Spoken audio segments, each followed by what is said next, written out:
ખબર હે કે સાહેબે બચાવ કર્યો, બાકી રાંજે રોટલા ટાઢા મળવાના હતા એટલે હરખી રીતના સાહેબે વખાણ કરી દીધા. Thank you so much. અત્યારે જે ઇન્ટરનેશનલ ન્યુરોસર્જનની કોન્ફરન્સ ચાલી રહી છે રાજકોટમાં, જેમાં દેશ વિદેશથી ઘણા બધા ન્યુરોસર્જન આવ્યા છે, અને આપણા લિવિંગ લિજેન્ડ ડોક્ટર પ્રકાશ મોઢા સાહેબને લાઈફ ટાઈમ અચીવમેન્ટ એવોર્ડ તમે ઘણા ફિલ્મફેર એવોર્ડમાં જોયા હશે કે અમિતાભ બચ્ચનને મળ્યો, એવી રીતના ન્યુરોસર્જનના અમિતાભ બચ્ચન કહેવાય એવા ડોક્ટર પ્રકાશ મોઢા સાહેબ.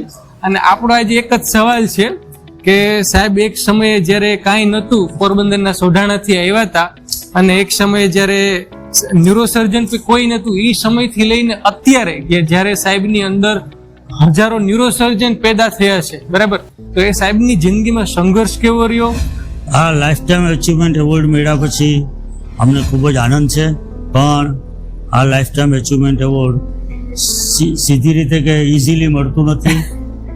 40 વર્ષની પ્રેક્ટિસ પછી સિન્સિયરિટીથી દિવસ અને રાત જોયા વિના કામ કર્યું, અને એ કામમાં મારી વાઈફે દિને રાત જોયા વિના રાતના 2 વાગે કહું તો 4 માણાનું રાંધીને મોકલે, રાતના 2 વાગે, એવા સંઘર્ષ કર્યા પછી આ એક એવોર્ડ મળ્યો છે.